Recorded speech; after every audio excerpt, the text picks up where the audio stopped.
bular mecburiy holda bizga qarshi urushdi. Bular musulmonlar, bizning qarindishimiz. Hech qaysinglar shaharda bulang-talang qilsanglar bo'lmaydi. Hatto etinglarga beradigan yemnimi pul berib elinglar deb e'lon qiladi. Parvon Abakaxonning qishig'i keladi. Abakaxon bo'lsa, "Men xiyonat qildim" degan hukm bilan uning kallasi eliydi. Demak, Amir Parvon o'zining mavjudligidan ansirab musulmon qarindishiga tig'i tangladi. Oqibati mana mushundaq, ya'ni o'zi ishongan dushmanning qo'li bilan halok bo'lish bo'ldi. Tarixda Mo'ng'ullarni eng ko'p mag'lubiyatga uchratgan, shundaqla O'rta Sharqdagi xristianlarni tinchitgan kishilar bo'lsa, Mamluklar edi.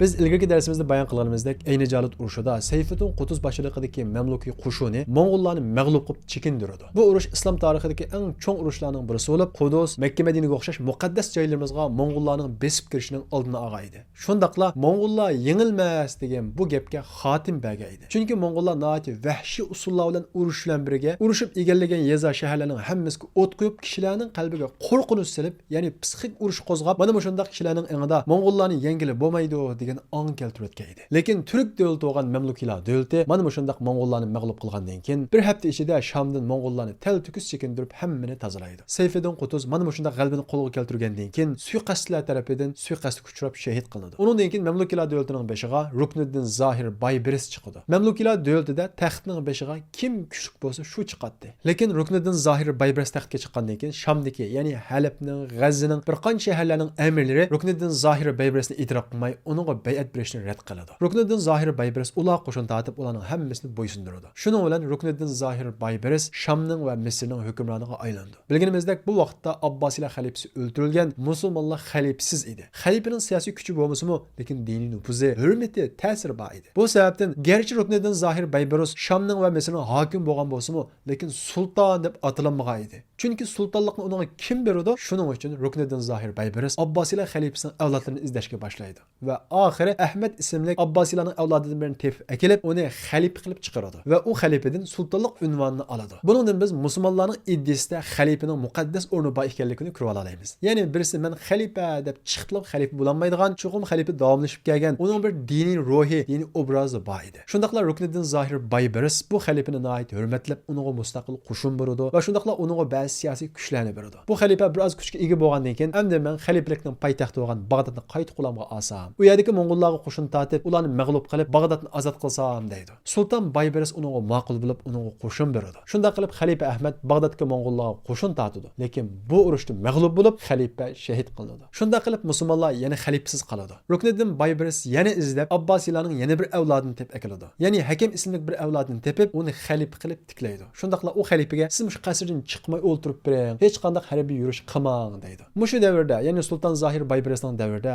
Sultonul ulama, olimlar sultoni deb nom olgan, sultonlarning xato ishini ayblashda hech narsadan qo'rqmaydigan, shundaqla jihodda oldingi safdan o'rin olgan Izzuddin Abdusalom 80 yoshida vafot topadi. Sulton Zohir Baybiris sulton bo'lgandan keyin u boshqacha o'zgarib ketadi. Ilgari u qo'mondan vaqtida fosiq kishi edi. Lekin u sulton bo'lgandan keyin o'zini isloh qiladi va Misrni, Shamni butunlay isloh qiladi. Shundaqla Azhar universitetini qaytadan ochadi, nurg'unlagan madrasalarni bino qiladi, kambag'allarni tizimlab, ularning holidan xabar oladi. Bosh ishlarida islom prinsipi asosida yo'lliq qonun chiqaradi. Shundaqla 4 mazhab fiqhisida 4 dona qozi tayinlaydi. Sulton Zohir Baybiris ana shundaq o'zining davlatini, ya'ni Mamluklar davlatini taraqqiy qildirayotgan paytida Mo'ng'ullar yana qo'shin boshlab keladi va bu Mo'ng'ul qo'shini oldi bilan Halabni muhosiraga oladi. Sulton Zohir Baybiris ular qarta keng ko'lamli qo'shin tatidi va bu urushda Mo'ng'ullarni mag'lub qilib, yana keyniga chekindiradi. Mo'ng'ullar chekinib, qaytadan yana qo'shin to'plashga kirishadi. Shundaqla Mamlukiy davlatini yiqitmasak, bu bizga tahdid bo'ldi ekan deb qaraydi va o'zining nufuzi ostidagi Seljuqiylardan, ya'ni Rim Seljuqiylaridan majburiy 15 ming askar oladi. Bu ish qarta Rim Seljuqiylari, ya'ni Anatoliya Seljuqlari amirlari ostida da'talash chiqadi. Ba'zi amirlar va bosh amiri, "Yo'q, biz musulmonlarga qarshi bular bilan birga ularga urush qilmaymiz" deydi. Lekin Parvon ismli cho'ng amirlardan birisi, "Biz Mo'ng'ullar bilan ittifoqlashgan, suylashgan, mushu mushu sulhilish ostida mavjudligimizni saqlab turyapmiz. Agar biz bundan qo'shilmasak, Mo'ng'ullar bizga hujum qilib, bizning mavjudligimiz xavf uchraydi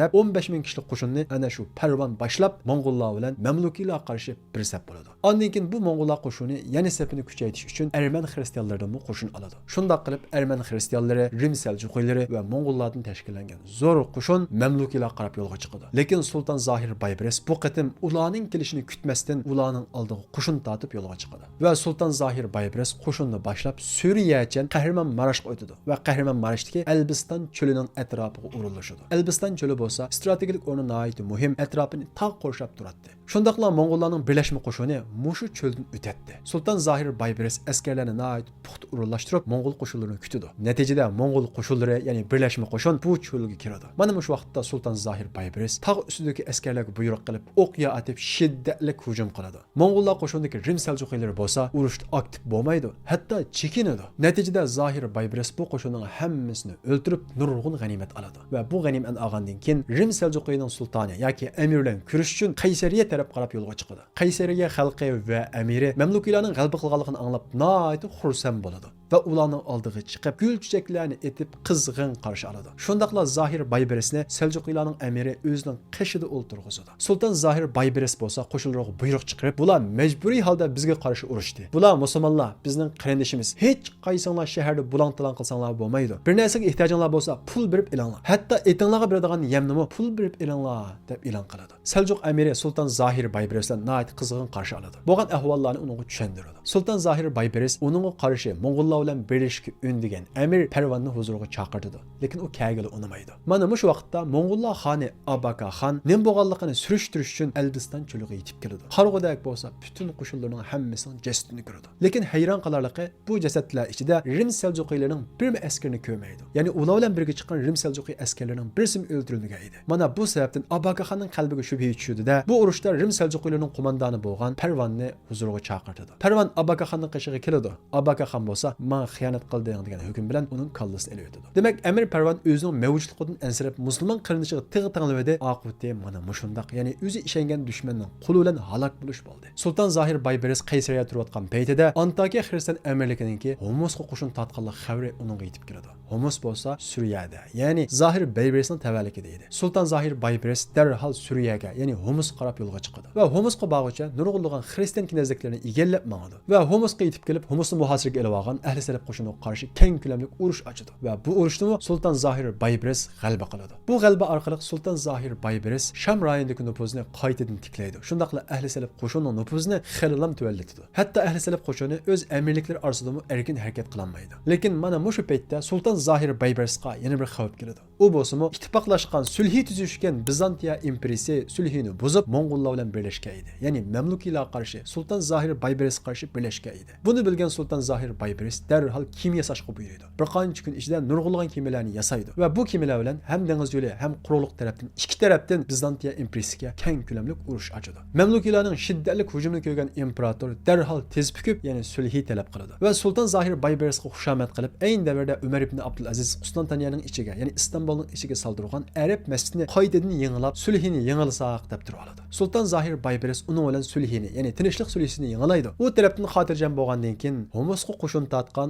Antakiya xristian amirligiga qarshi keng ko'lamli qo'shin tatidi va Sepilni muhosiraga olib shiddatli hujum qiladi. Sultan Zohir Baybaris boshchiligidagi qo'shin qal'ani bosib Antakiya xristian amirligiga kirgili oz qolgan vaqtda Mo'ng'ul qo'shini yetib kelib, ularga hujum qilib, muhosirani bo'shatishga majbur bo'ladi. Keyindilla Tarsusning atrofiga hukmronlik qilayotgan Erman xristianlarining Tekfuri, ya'ni Erman xristianlarining podshohi Tekfur deb ataladi. Bu Tekfurmi Mo'ng'ullar bilan birga Mamlukiylar qarshi, ya'ni Sultan Zohir Baybaris qarshi ittifoq tuzgan edi. Demak, Sultan Zohir Baybarisni har tarafdan xatar qo'shib kelayotgan edi. Ammo Sultan Zohir Baybaris nihoyat botir va istidodli kishi edi. U darhol Tarsus shahri atrofida hukmronlik qilayotgan Tekfurga, ya'ni bu xristian amirligiga hujum qiladi. Bu urushda Sultan Zohir Baybaris g'alaba qilib qolmay, Tekfurning o'g'li, ya'ni Tekfur Haysamning o'g'li Vali ahdisi asirga tushadi. Tekfur Haysam darhol tez pukib Sultan Zohir Baybarisdan sulhi talab qiladi va ilgari o'zining qo'lida bo'lgan musulmon amirlar va ilgari urushda asirga olib olgan Mamlukiylarning mashhur va dangli qo'mondoni bo'lgan Sanjar Ashqarni qo'yib beray mayli valiahdimizni qaytirib bersanglar deydi. Sultan Zahir Baybaris uning talabiga qo'shiladi va Sanjar Ashqar va shuning bilan birga nurg'unlagan asr musulmonlar badaliga valiahdisini tegishidi. Asrlarni almashtirib bo'lgandan keyin o'zining qo'mondoni bo'lgan Sanjar Ashqarni qutuldirib bo'lgandan keyin bu xristian amalikiga qaytadan keng ko'lamli urush ochadi va serpillarni bosib kirib nurg'un g'animat oladi. Chunki bu takfurning Mo'ng'ullar bilan birga Mamlukiylar davlatiga qarshi ittifoqi bor edi. Har vaqt Sultan Zahir Baybaris uchun tahdid va xavf edi. Shunday qilib Sultan Zahir Baybaris bir tahdiddan qutuldi, lekin yana bir cho'ng tahdid bor edi. U bo'lsa Antakiya xristian amaliki. Bu xristian amaliki O'rta Sharqda Suriyaga har vaqt tahdid edi. Bu sababdan Sultan Zahir Baybaris milodiya 1268-yili 15-may kunisi ana shu Antakiya xristian amalikiga shiddatli hujum qilib, sepilni ichib, bu shahar 180 yil xristianlarning qo'lida turgandan keyin yana musulmonlarning qo'liga qaytib keladi. Demak, umid üzüşga faqat o'rin yo'q. Mana shu O'rta Sharqdagi cho'ng xristian amaliki bo'lgan Antakiya xristian amaliki 180 yil dushmanning qo'lida turdi, lekin u azod bo'ldi. Demak, dushmanning qo'liga tushgan zamin chuqum egisiga qaytadi. Antakiya qal'asininki, ya'ni Antakiya xristian amalikininki vayron qilinishi Yevropaga bomba kabi tushdi. Shundaqla bu qal'aning qo'liga tushishi bilan Akka qal'asidagi xristianlar bilan Tripoli, ya'ni Trablos xristian amalikining aloqasi uzildi. Shundaq qilib Sham sohilida faqat bir xristian amaliki va ikki qal'a qoladi. U bo'lsa, birinchisi Tripoli xristian amaliki, yana birisi Akka qal'asidagi xristianlar, yana birisi bo'lsa Qibristagi xristianlar. Lekin ularning siyosiy kuchi nihoyat ojiz edi. Bu sababdan ular o'zining mavjudligini ensirashga boshlaydi va Sultan Zahir Baybarisga xat avatib tinchlik kelishimi talab qiladi. Sultan Zahir Baybaris ma'qul bo'ladi va ular bilan tinchlik kelishimi imzolagandan keyin Misrga qaytadi. Sultan Zahir Baybaris Antakiya xristian amalini egallab, Sham sohilidagi xristianlar bilan tinchlik kelishimi imzolagandan keyin Makka, Madina, Qudus, Suriya, Misr qatorliq nurg'unlagan jo'g'rafiyaga ega bo'lgan shu davrdagi eng kuchli davlatning sultoniga aylandi. Eng muhimi, xalifani shakliy jihatda bo'lsa-mu asliga keltirdi. Sultan Zahir Baybaris 17 yil ichida ana shunday tuhfalarni yaratgandan keyin 1277-yili 7-oyning 1-kunisi kasal tegib urun tutib yetib qolgandan keyin oxiri vafot topadi. Sultan Zahir Baybaris o'zining taxt varisiga o'g'ilni qilgan bo'lsa-mu, lekin Mamlukiylarning qoidasi bo'yicha eng kuchli qo'mondoni Sayfiddin Qalavun undan keyin Mamlukiylar davlatining sultoni bo'ladi. Shundaqla u Sultan Zahir Baybarisdan keyin Suriya rayonida, ya'ni Sham rayonida Mo'ng'ullarning bir qancha qatimliq tajovuzchiligini to'sib qoladi va ularni mag'lub qiladi. Ya'ni tarixda Mo'ng'ullarni eng ko'p mag'lubiyatga uchratgan, shundaqla O'rta Sharqdagi xristianlarni tinchitgan kishilar bo'lsa Mamlukiylar edi. Masalan, Sultan Qalavun taxtga chiqqandan keyin milodiya 1289-yili xristianlarning O'rta Sharqdagi oxirgi amaliki bo'lgan Trablos xristian amalikiga hujum qilib, uni egallab, Trablosni xristianlardan tozalaydi. Shunday qilib O'rta Sharqda xristianlarningki Akka qal'asi va yoki Qibristdan boshqa hech qanday o'rni qolmaydi. 1290-yili Sultan Qalavun vafot topadi. Undan keyin Musa Ashraf taxtga chiqadi. Musa Ashraf taxtga chiqqandan keyin O'rta Sharqdagi xristianlarni tozalash uchun yana shu Akka qal'asiga, xristianlarning eng mustahkam qal'asi bo'lgan bu qal'aga qo'shin tortadi. Va bu qal'aning 3 tarafi dengiz qo'rshigan nihoyat mustahkam bo'lg'achqa 92 kun muhosiraga elib, to'xtamay manchanoq etib, oxiri 1291-yili 5-oyda 100 yildan keyin u qal'ani musulmonlar qo'lga tushiradi. Biz ilgirki darsimizda so'zlab o'tdik. Esimizda bo'lsa kerak, bu qal'a aslida musulmonlarning bo'lib, ikkinchi qatimliq ahli silib urushida Fransiya podshohi Filip boshchiligidagi qo'shin bu qal'ani egallab olgan edi. Shundaqla ichidagi 3000 puhrani Salohiddin Ayyubining ko'z oldida qatl qilgan edi. Mana 100 yildan keyin bo'lsa-mu, Mamlukiylarning qo'li bilan bu qal'a azod qilinadi. Shundaqla bu qal'ani azod qilish jarayonida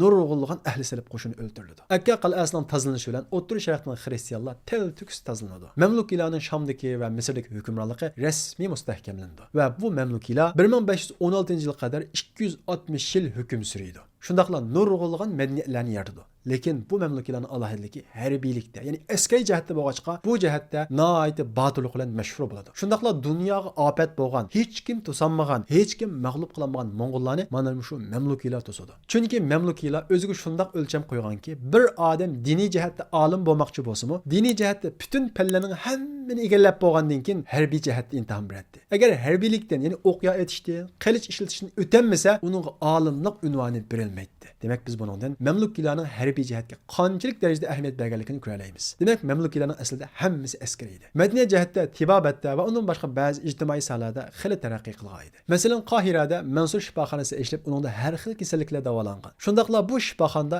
ayol sestralar ishlagan. Ya'ni 1284-yili ayol sestralar ishlagan. Bu shifoxonaning boshlig'i Ali ibn Dafis mashhur tibobat olimi edi. Uningdan boshqa me'morchilik jihatdan o'ziga xos madaniyat yaratgan. Masalan, Misrda biz mamlakatlarning ba'zi bir madaniyat asarlarini ko'ralaymiz. Shundaqla Mamlukiylar davlatida nurg'ulg'an olim ulamolar yetishib chiqqan. Mamlukiylar islom tarixidagi shonliq to'hfalarni yaratgan kuchli davlat bo'lib, milodiya 1516-yilga kelgan vaqtida Osmoniylar sultoni Yavuz Selim tarafidan Marj Dabiq urushida mag'lub qilinib, Osmoniylar zaminiga qo'shildi. Shuning bilan bu Mamlukiylar zaminining hammasi Osmoniylarga tava bo'ldi. Osmoniylar musulmon tursa, nima uchun musulmon Mamlukiylarga hujum qildi? Biz buning sababini Sultan Yavuz Selimning tarixini so'zlagan vaqtimizda tafsiriy so'zlaymiz. Xo'sh, unda bo'lsa, bu Mo'ng'ullarning oldini to'sgan, ularni mag'lub qilgan, Mamlukiylarni mag'lub qilgan Sultan Yavuz kim? Osmoniylar sultoni. Osmoniylar kim? Biz keyingi darsimizda Osmoniylarning tarixini boshlaymiz. Izlar bisib üzülmedi bu karvan,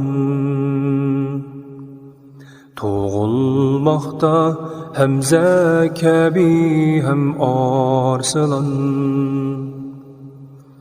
Izlar bisip üzülmedi bu karvan,